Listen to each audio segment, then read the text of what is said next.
Cismontane Brewery, and it's I like to say it's north of San Diego.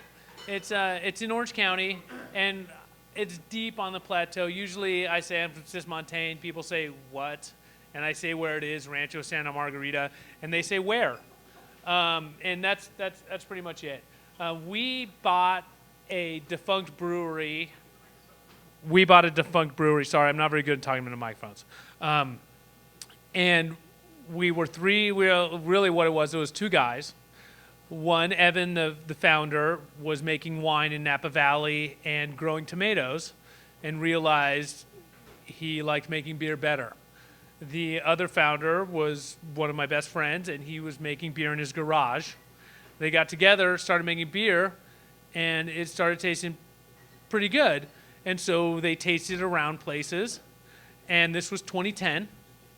And people said, this is really good, clean stuff.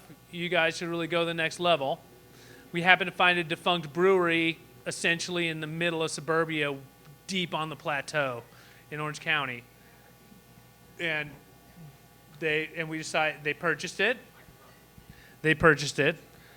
Yeah, like I said, I'm not good at certain things, guys. Yeah, he's going to make me wear. I don't wear headsets. I'm not, no. You're about to. Not that kind of guy. Here, I'll lean so I do a little better. And so they decided to purchase a brewery. When I arrived and I looked at the brewery beforehand was making beer from syrup. Does anybody know what making beer from syrup is? I'm sure all of you guys, right? Yeah, so it's malt syrup. It's condensed malt syrup. So you buy the condensed malt syrup, you boil it, you add your hops, you add your yeast, and it makes beer, as opposed to doing your mash in with all grain and skipping that step. They were doing it in a large dairy bath. And so there's this large dairy bath in the brewery, and that's about it. So it literally, there was nothing we could use in the entire brewery once they purchased it. Luckily, I showed up a little later. I showed up right at the point where I could learn how to cut concrete and find drains. There's kind of two routes to brewing. You either start out rich and you can purchase everything, or you start making it in your garage and decide maybe I should try to do this as a business. And the markup on beer is about 4% from the brewer. So it's less than restaurants. And I can see I'm getting mired down in nerdy stuff here. But there's kind of two types of brewers. There's brewers that make beer to make money, and there's brewers that make beer because they like beer. And there is a large difference, and there's usually a large investment discontinuum. So when you start a brewery, it takes a ton of money. Or you can start from the bottom and start at one tank at a time. If you can find used things, that's the best. And you purchase what you can. Like our brew house came from a defunct brewery 600 miles away that we got from a farmer out of his barn. And it's from Budapest, and they don't make any of the parts anymore. So we learned how to rebuild pumps. We learned how to redo pipes and everything but weld stainless steel. And so the key is I guess I should say, are there anybody who brews their own beer at home here? Okay, so the most important thing about brewing beer is cleaning all your stuff. It's 90%. So the more you care about cleaning, the better the beer comes out. And I have 3 staff members now that only clean beer. My personal history comes from a little bit different. Beer usually is a chemistry background. And are we tasting the Citizen? Which my favorite part of the Citizen is the nose. It smells super funky, a little bit weird. The warmer it gets, the weirder it smells. Because it's the only native beer to California. It's the California Common. If we had trademarked it like Anchor Steam, it would be called a steam beer, but everyone else has to call it something different. We almost called it the Fritz Lager, but then I lost that vote. Everybody voted against me, and so we can't call the owner of Anchor Steam. And so there was no caves in California. So what they did is they took their lager, and they added some Munich to it, some C15, which are malts that are roasted to different lengths, and they fermented at ale temperatures. So it gets a lot stranger when you ferment the lager yeast at ale temperatures, which is 73, which is what we nail it at. As you guys all know, lagers fermented at around 59 or 60. And so it develops almost like an ale. And there's very few companies that make them. The Munich is what gives it all the color. You know, the Munich is a caramel malt, and it makes it all like, as they say, like a burnt amber or a nice like burnt orange color. I came to beer in a very different way. I came to beer from a cooking background. So to me, it's not making beer. I'm essentially making oatmeal, and then I'm making a soup.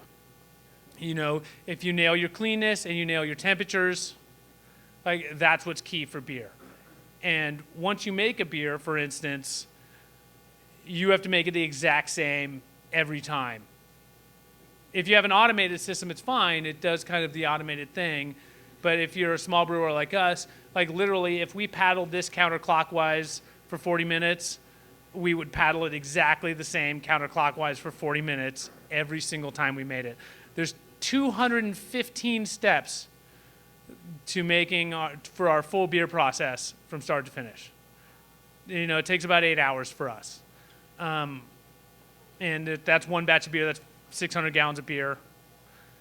And so the key is here, if you guys really want to make beer, like if it tastes good, remember exactly what you did. Don't change anything.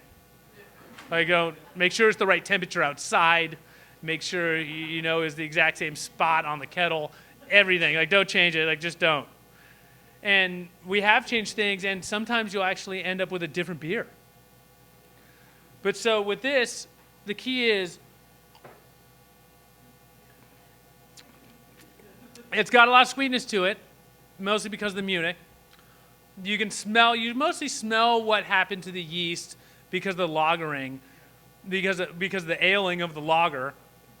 You can really smell it on the nose. It really smells funky. I love the smell of it. Some people hate the smell of it. Like it's really a 50-50. All right, who likes the smell of it? Raise your hand. And who thinks it's a little bit weird? Yeah, it's a little weird. It's almost funky. Yeah, and that's what happened. That's what happens to lager yeast when you ferment it at ale temperatures. Lager yeast does not want to ferment like that at all. And I would say, like, this is a good one to try at home. This is a good one to try. I don't know that many brewers that make it. I know there's Telegraph out of Santa Barbara, us, and Anchor Steam. And actually, after Telegraph and us started making it, Anchor Steam came out with a sexier version with a red label, which I thought was funny. I was like, oh yeah, you guys are getting a little burned on your California lager. You had to step it up a little bit. And I appreciate that. That's one of the keys to craft brewing is getting everybody else to step up their game. You know, because if everybody can just get better and try harder, like there's no losers. Because like let's say like standard beer drinkers, like everybody loves a beer that they love. When I'm here, I crush a lot of Four Hands. I just crush it because it's clean, it's nice, it's hoppy, it's dry finish. Like if it's a dry finish and it's hoppy, I'll drink it. But for instance, like my wife, she only drinks imperial stouts. Yeah, and she'll drink the coffee imperial stout. But if I age it for a year in bourbon barrels, or I think it's 9 months now, she tells me I ruined it. If I age it in red wine barrels, which is my favorite, I totally wrecked it. So, and that's one thing I tell people is there is a beer for everybody. Like even if you don't like beer, there's a beer for everybody. Some of us like more than others. Me, I tend to like most of them, you know. Although fruity beers can kind of get a little much. You kind of have to pick a fruity beer night, you know, so you don't get like terribly hungover or just like wrecked. Yeah, you know. But let's finish up this comment. So the nose is super funky. You know, it has a very light. It usually pours really well with a 2-finger head, but the head dissipates extremely fast. And that's just part of the middle alcohol of it. It's 6%. So for a lager, it's pretty high alcohol, and that's where the sweetness comes from.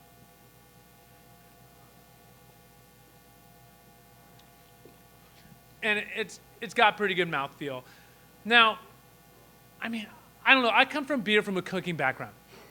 So we can pretend like it's wine and really talk about the notes that it carries. And this is actually mostly Northwestern hops, and that's what keeps it as a lager, keeps it nice and smooth and even. Some of the beers I would actually have to look up the hops. I don't remember them correctly. Mostly when I was doing a lot of the brewing, I would be there at 5 in the morning and mashing in. So if anybody wants to know the grain bill on any of the beers, I can tell you exactly what the grain bill means, which is like, nobody cares. Nobody cares. And so, I mean, okay, so honestly, who wants to talk about like starting a brewery and really making it happen from beginning? And who wants to talk about like flavors of beer? Like that's kind of the deal. Like my background coming from a cook was literally, they were telling me how difficult it was, how intense it was. This is a hydrometer, a scientific instrument with almost all of you know, the Egyptians invented. It's the oldest scientific instrument known to man. And it measures the amount of sugar in the water. And so making beer can be very difficult, but I actually equate it to kind of making pizza. You've got to make the dough, then you have to like add the right amount of sauce and cheese and flavors, and like if you mix the wrong amounts, it comes out too saucy, et cetera, et cetera. With beer, if you mash in and you make the proper amount of sugar, but then let's say you add too many hops during the boil, it might become too bitter, and you can mess with it, and you have to. And some people are actually better. How many homebrewers here like nail it on the first try? Yeah, like there's a couple. And actually one of the owners of Cismontane, Evan, because he was making wine beforehand, he'll come up with a recipe, he'll write it down and hand it to me, we'll make it, and it's 1,600 pounds of grain. And then, you know, because it's 600 gallons, it roughly 14 to 1,600 pounds of grain. And we'll make it, and it'll come out perfect. I make a recipe, it comes out terrible. I've got to make it like 5 times. You know, and there's certain beers that one should be coming up next that, you know, you have to work on a few times. Like not everybody just gets to be Harry Potter, essentially, you know. And that's actually one of the reasons I don't really like the Harry Potter books, because like, wow, fantastic. Like yes, your parents died and stuff, but like you magically get the best wand and everything just works out. Like it doesn't really work out like that. Like, and beer doesn't work out like that either. You know, we've actually, yeah, that's my call to move on to the next beer. When making a brewery, there's 2 types. There's people who start out with a lot of money and do it as a business, and there's people who start out because they love beer. And I guess whatever row you plow, it's not really a very easy. I think this next one is our 4th anniversary. So in the whirlpool, we mix with sage in the whirlpool, and then we put a lot of honey in the fermenter. Please. So the whirlpool is after you boil it. So when the brewing process is you mash in. So you mix all the grain with water, and you mix it for roughly half an hour. Then you start transferring over the water into the kettle, which is the big pot. And so when you're done boiling it, when you're done trying to get rid of any oxygen or anything else that may be a contaminant in there, which is what boiling's for, then that's when we throw in the sage. So, and it will actually literally, because there's a drain in the bottom, it will turn into a large whirlpool. And so it spirals down the drain. So that would be when you're boiling and you're kind of mixing it down and transferring it right before you transfer it to your cooler, which is a reverse radiator. It's a, anyway. So you have to cool the beer down, because if you don't cool the beer down when you add the yeast, it just kills the yeast. It's like anything else that you're adding yeast to. You have to keep this is the key to beer, and this is the key to baking. You have to keep the yeast happy. If you make the yeast angry, if you don't feed it enough, if you feed it too much, if you make it too hot, it will die, and then it's game over. And when it's game over for a brewery, for us, it's about $3,000. And it's only happened a couple of times, but you got to dump 600 gallons down the drain. Hopefully not. Now it would be more, because we're adding about 3 batches per tank. That's actually another thing I want to get into. We hold 3 batches of beer in one of our large tanks. Now, when you start to get upwards of 5 and more batches of beer per tank, your variables start to go crazy. And so it's hard to regulate the beer and make it the exact same each time. So I feel when a brewery gets really large and it's brewing a lot of beer and putting 10 and 15 batches per tank, that you start to lose some of the depthness. You start to lose that funky smell that you get from the Citizen. You start to lose the weirdness. You start to lose the individuality of the beer. And I found it with Ballast Point Sculpin, which is a very popular beer. I love crushing it, but over the last, I'd say 18 months, it's been going pretty flat on me. I have not been getting the variable I've wanted from that beer. And when I taste smaller beers that they're not putting as many per tank, I found that it remains that hop value. You get the nose, you get the bitterness. The nose comes from when you put the hops in when it's done fermenting. So you're putting it in the tank after the yeast is done making all the alcohol. Please, by all means. While you're talking about sort of size of batch and maybe approach, I assume you sort of formulate everything on a pilot system to start with. And I guess what I'm wondering is, when you go from your pilot system to a production... Well, we don't do a pilot system because we have Harry Potter. So, and our brew system is, it's a 15-barrel system. So you boil off a barrel about each time. Now, that's not that big.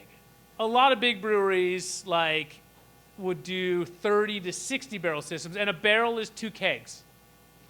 So when I'm saying a 30-barrel system, it's 60 kegs at a time. I'm not going to transfer into gallons.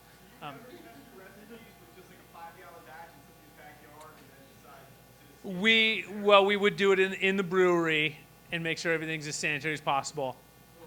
But yes, we don't really do that. We say the Citizen with, I think, oh God, it's got 150 pounds of Munich in it. That's what gives it its color. And the stout, which turns it completely black with 25 pounds of burnt malt in there. So you just go with what beer knowledge you have. Now, if you're uncomfortable, if you're worried about it at all, you do the pilot system. So there are a lot of breweries that use pilot systems before they make any beer. But please. So, I like a lot of Belgian beers that are very sour. This stout is almost more reminiscent of a lot of wine. Yes, and this isn't a stout. This is our 4th anniversary Doppelbock. Oh. Yeah. Yes, and we shall talk about the Doppelbock. Now, the Doppelbock I don't know a ton about, but the sage, which is overwhelming for me. The sage is completely overwhelming on this beer. And we add it at the end of the boil when we're transferring it over through the heat exchanger to cool it down for the yeast. So when it goes into the big tanks that you see at the brewery and it's fermenting, that's when we add it. So it ferments, the sage is in there for 7 to 12 days, depending on the beer. This beer is, I believe it's above 8%. Mm-hmm. Is that what gives it sourness? Yes. Yeah, that bitterness and sourness at the edge, that's California sagebrush. That's white sage. So that's the sage you burn when your in-laws come over and they leave and you're trying to get rid of the bad spirits. That's it, and it is a very astringent. Yeah, and we'll go with astringent because I'm tasting it. Like I'm tasting menthol.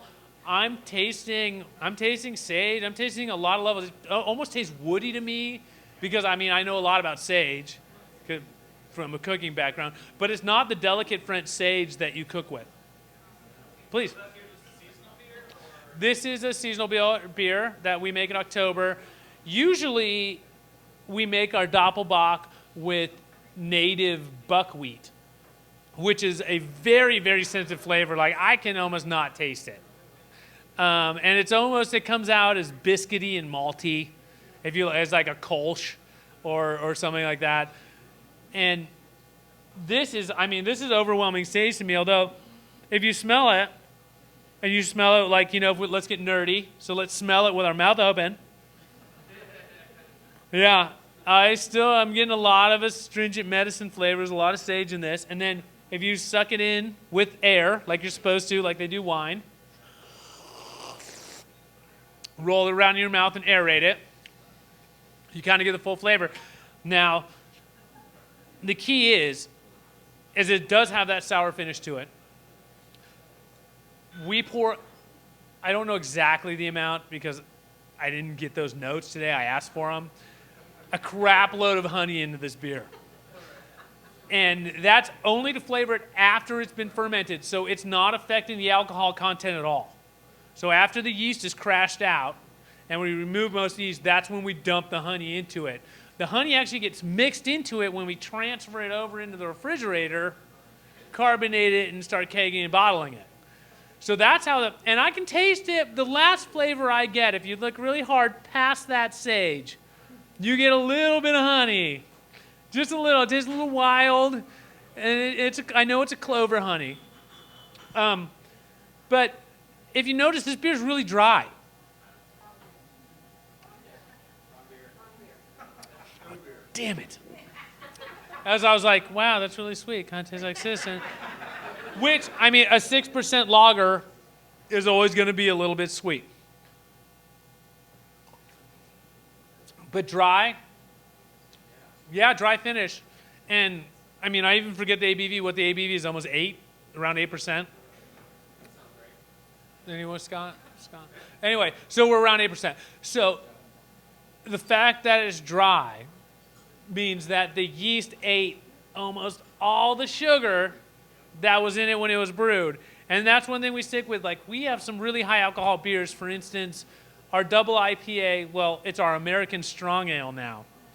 But we literally doubled the rye IPA recipe. Came out the first time at 12.5%. We usually hold it about 11.5%. That's what happens when you double an IPA. So when people say they have a double IPA, it's not. It's imperial IPA, 8%, 9%. But the gauge, I actually gauge, like, as me, Andy the human, if I'm drinking a beer and it's higher alcohol and it tastes really boozy to me, I feel like they didn't quite nail it. For instance, like Old Rasputin, pretty consistent imperial stout. I don't think I've ever had it sweet. It's always got a dry finish. And that means they put the yeast, ate most of the sugar. There is always some leftover sugar. There's always non-fermentable sugar. So the yeast doesn't eat it. It doesn't create alcohol. And if you're tasting it really boozy, it means that the sugar and the yeast were imbalanced and they didn't quite eat correctly. So this is an 8% beer, and this is drinking pretty much to me like the 6% Citizen. And that's actually one thing we strive for at the brewery. I want to be able to drink this. I don't want to have to sip it, put it down, have a glass of water, have some French fries or something, have it married with, like you match it with like, and I actually appreciate that Forehand says, like, eat whatever with this, blue cheese or whatever. You shouldn't have to match it with food. It should be pretty smooth and even, no matter what. And that just means that you worked your ass off to make it. Like, you didn't phone it, like, there's no phoning it in. The automated systems I found a little bit of trouble with. They do pretty good, but I have found that I tend to like breweries that do not have automated systems. Whereas you're pushing a button and it mixes it and it does everything after that. Now, if you have to push a button to mix it, and then you have to push a button to transfer it, and you have to push a button to add more water over the top and stuff, that's not an automated system. An automated system is almost you push one button and it times it out for and does its thing. Now, even those, like beer is kind of complex, even though there's only 4 ingredients, as we all know. We all know there's only 4 ingredients in beer. The Rheinsbaden Act of Guild of 1470-something in Germany. Yeah, whatever. These guys will know more than I do. I kind of scanned over that stuff. Even though you program them, they don't seem to make beer as well as having somebody on deck making the beer. And I don't know what it is. Like, I've thought about this now for 4 years. Like, this is year 5 for me. And I put in about a year and a half for free at the brewery to learn how to make beer and really do it right. And also, when you're starting up a brewery, the rule is nobody gets paid. You're just trying to make beer. You know, and the key is, honestly, cleaning it. Like, if anybody wants to start a brewery, get a really good keg cleaner. Make sure your kegs are clean.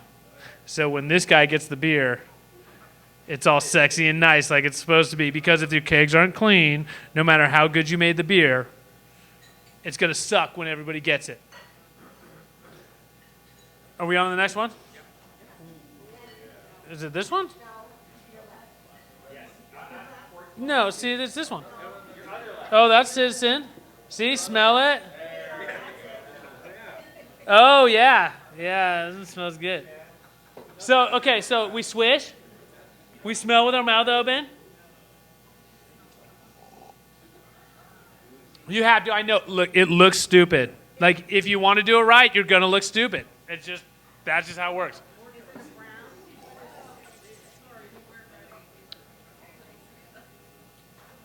Yes, it's higher alcohol.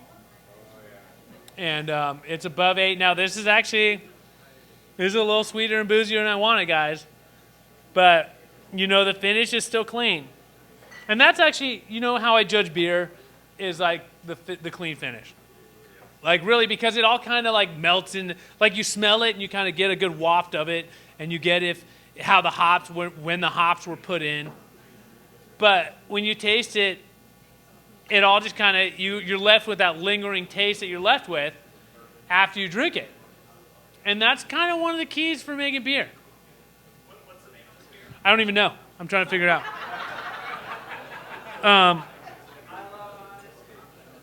I'm not going to lie to you guys. I promise you I will not lie to you. So this tastes more like, I mean, I know the last one was a Doppelbock with sage, because I actually love it. I love that sage. And although I don't like Brett, like, okay, raise a hand. Who likes really strong menthol Brett? Well, look, there was like 3.5. Oh, we got 4. We got 4. All right. Who doesn't know what Brett is? All right, too. Okay, so most people don't like Brett. Like me, I hate Brett. It makes it taste like menthol. Like, way to like medicine my beer. Way to F it up, dude. Thanks. Now, lacto I love, which is lacto you make yogurt with. And lacto I love. I love that sour. I love the bite. I love the clean finish. And so, Alex, what beer are we pouring right now? What beer is this? What you're tasting is Doppelbock. The last one was the porter. The last one was a porter. And the porters taste sour to me. So I'm tasting sage and... So I've got, like, the porter obviously has the sage in it. Like, I'm getting menthol, I'm getting sage, so somebody's pouring something wrong. So this is the porter. This is the porter. Yeah. Okay, this is stout. So yeah, so now we're at, okay, but so the first thing is smell it. Smells just like coffee, right? Okay, and then you taste it. You get that sweet imperial stout taste. And then, but for some reason, you get a dry finish on it. This is an 8.5% beer. Like, this should be boozy. This should be getting really boozy. and we shouldn't have a nice dry finish on it. Now, the reason it's not boozy is because it was brewed correctly and the yeast ate all the stuff and transferred to alcohol. Now, the coffee flavor, it's dry hopped with coffee.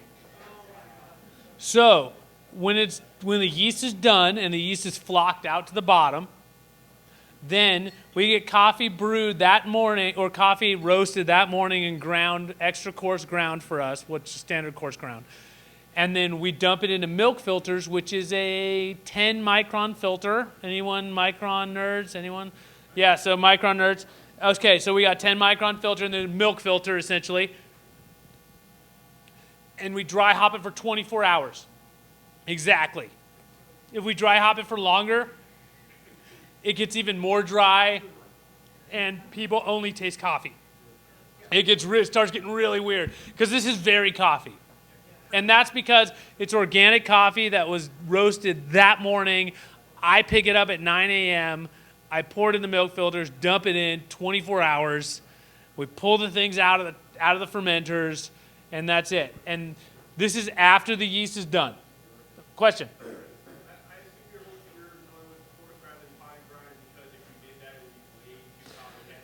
Well, and I'd have to go with a micron density filter of 0.05 or 0.1, and then the saturation of the beer wouldn't get through the filter because there's a lot of sugar in the beer already because it's higher alcohol. So it's kind of like you want as much of the beer to flow through that filter as possible. So if you go micron 2 density, you're just getting whatever, like, I don't know, let's say it's nylon, whatever nylon plastic there is. So you want the largest ground coffee you can get, the biggest chunks, but still broken up so the oils dissipate. Because what you're tasting is you're tasting pure coffee oil. This is like cold brewed coffee. But it's cold brewed coffee, cold brewed in beer. Yeah, party. So I forget the exact name. It's in Orange County. It's an organic roaster that's small, that's down the hill. Now, remember when I said we're in the middle of nowhere? It's a parkway. We all know what a parkway is. It's not a freeway. It's not quite a street. It's 20 minutes down the hill from us. So they're at the bottom next to the 5 freeway, which is the artery of California. And we're 20 minutes up the hill. And so we get it from them. I usually pick it up on my way to work. And the key is, though, you're making cold brewed coffee. So these are all the oils from the coffee. So if you make cold brew coffee in a refrigerator at home, well, this is a little hotter. This is about 64 degrees. Yeah, okay, first up front, in the middle, because nobody sits up front except for the guy who won. The guy who won sits up front. Notice that. That's the only way I got through high school was sitting in front, by the way. How much coffee do you put into a batch? I put in 10 pounds for a 30-barrel fermenter. So I am putting in roughly 20 pounds of coffee for my 60-barrel fermenters. And this is my wife's favorite beer of all time. My wife hates beer. She's a complete jerk. She really is. And she loves this beer, like loves it, like well, just crushes it. Like I'm like taking her home ways. Oh, sorry, I'm getting too. So she just crushes it. And also the key is like, so I've got a lot of beers left over here. But the thing that you need to know about a really well-made beer, and I know, like sure, like call me an asshole, whatever. Like think of me what you will. You smell it. You take a huge mouthful of it, and it's still smooth and okay. Now, I am the person, I drink about a beer an hour. Like I'm not, like I got construction friends, they'll crush a 12-pack, 24-pack. And I won't even be through a 6-pack. But for Cismontane, I found I drink a lot more Cismontane than I drink other breweries because it kind of has the balance. You know, and so the smaller breweries tend to have the balance. Now, Four Hands is still there. But my fear is actually that if Four Hands starts to get bigger, they're going to lose that balance. Like, and that's my fear. And I will say at where we are in the brewery, we're making no money. I'm losing money. We're losing money bad because I had to hire a bunch of employees and I refused to pay the minimum wage because, you know, they got like kids and I don't know, cars and rent and stuff, you know, that stuff. And so, and you can only have like, and actually what we found is we always had interns. Like I was an intern for a year and a half almost.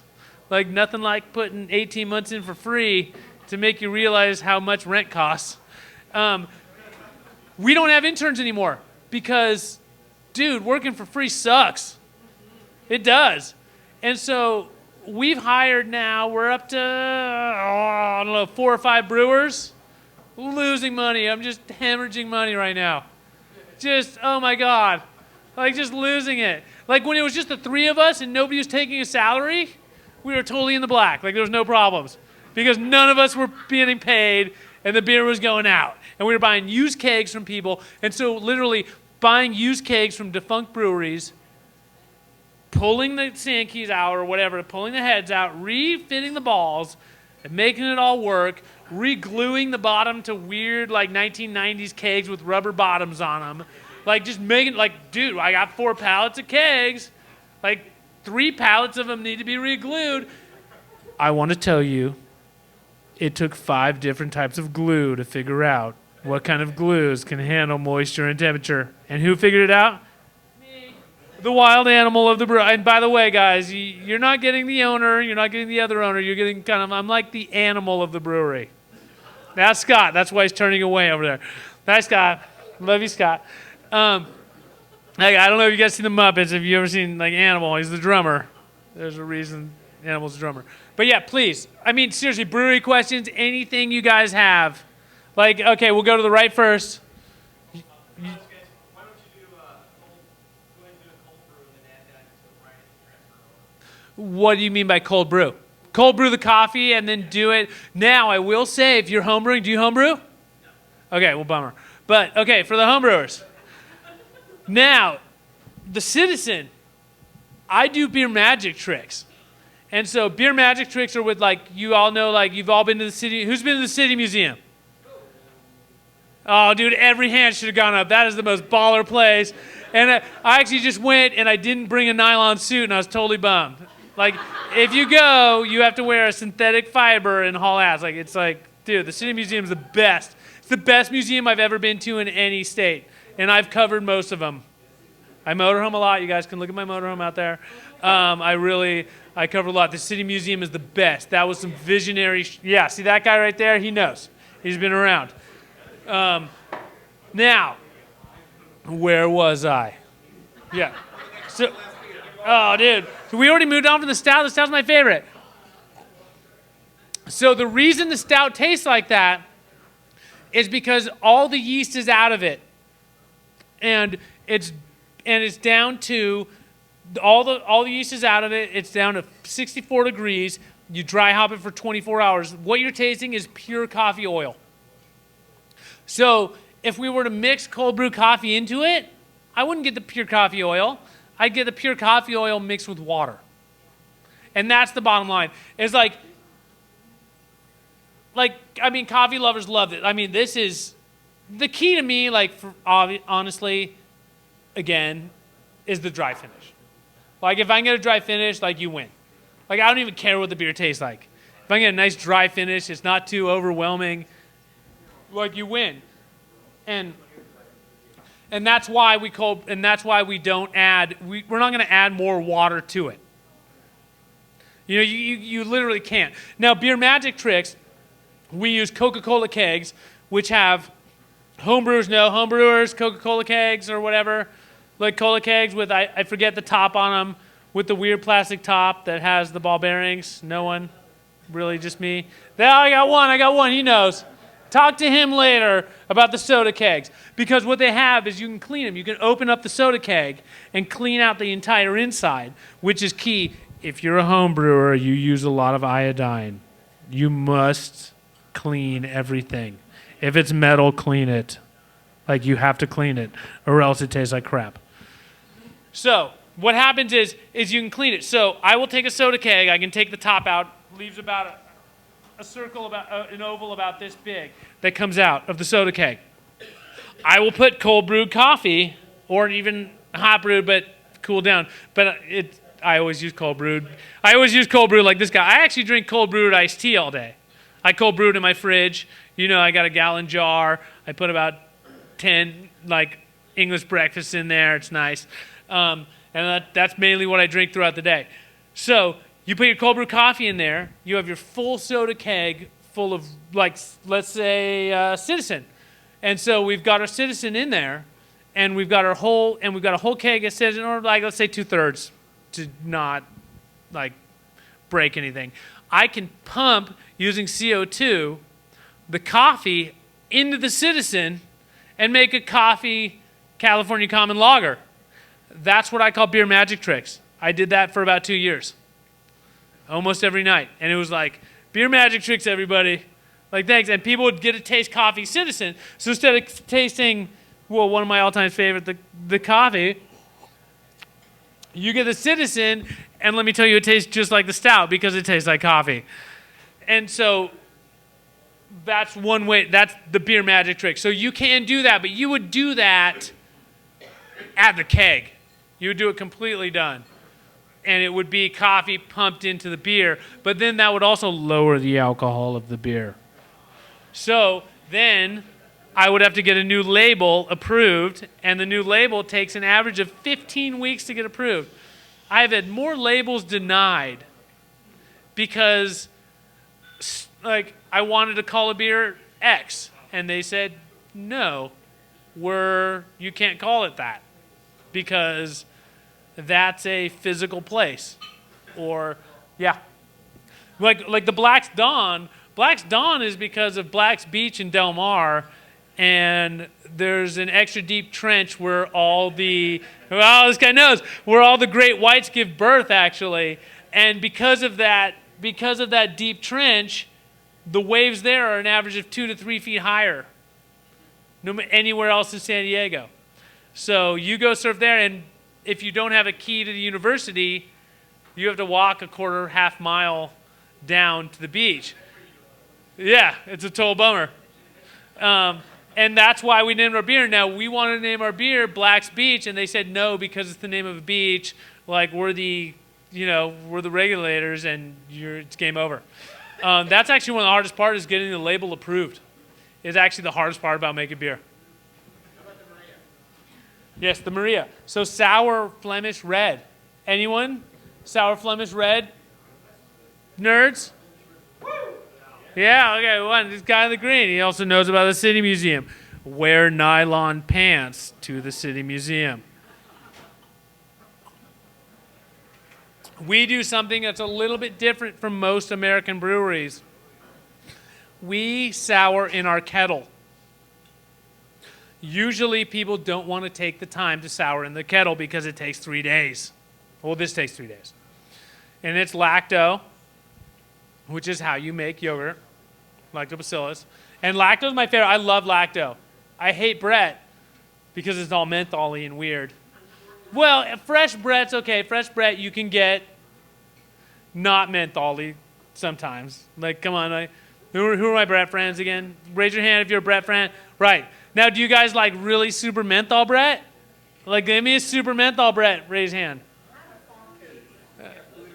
Well, no, but not like let's pretend it wasn't wild yeast. Like, because if it's wild, I'm like, I'm in. Like, wild, like, yeah, like, let's mix it with a stick. I'm in. Like, yeah, use the same stick every time. That's where it came from. Dude, that's what made the beer, is they use the same stick. That's it. Like, read your Salem witch trial stuff. Like, that's it. And so, yeah, I don't really like wild yeast. Like, it sucks. It's all menthol. It totally wrecks the beer. It's like a train wreck. It's like, sometimes it comes out rad, and then, like, my friends age it in their cellars, and it just comes out, like, more lame. Like more like not, they didn't brew it that way, and now it tastes even weird. Like, great. Like, okay, sure. Like, yeah, if I don't change the oil in my car, it gets weirder, too. But anyway, so, Brett, like, if you like the menthol, that's perfect. But the lacto, sometimes, and my favorite is, and that's when you can just get that sour tinge right at the end. Like, let's go ahead and smell this with our mouths open again. Look all nerdy. Not that much smell. I'm only getting sweetness. I'm getting a little sour. I'm getting sweet and sour. That's it. I'm getting no hop off this beer at all. Like, is anyone getting hop off this? Because I mean, my schnoz doesn't work that rad. I'm Irish. No, I'm just getting sweet red, and I'm just getting some lacto. Now, you got, like, literally, guys, I'm telling you, you have to, like, I sit at a bar by myself. It's cool, fine, whatever, bro. Just leave. That's cool. I mean, I understand I'm a long hair, and, like, that's cool too, dude. But look, I'll meet you at the skate park, bro. We'll see what's up. So I'm only getting sweetness and sour. Now, when you taste it, you have to taste it with your mouth open. I know you look lame, and all the dudes drinking Budweiser next to you at like 5:30. Well, because I have kids, so that's when I'm drinking beer. It's like, you know, they're like, "What are you doing?" Swish it around like it was wine. Pretend like you're total. Pretend it's wine. You should. Like, every beer you drink, pretend like it's wine. And if it doesn't taste all sexy and rad after you pretend like it's wine, it's not that rad. And like, and trust me, if it's not rad, I dump it down the drain. It cost me $3,000. I've done it 3 times. I cried twice. And you know what it is? It's always the Citizen. It's always the Citizen. Because the Citizen is a beer that shouldn't be. You should not be fermenting a lager yeast at ale temperatures. The variables are too wild. It just gets crazy. Like, you shouldn't do it. It's the only beer to California. You gotta do it. You know, what are you gonna, like?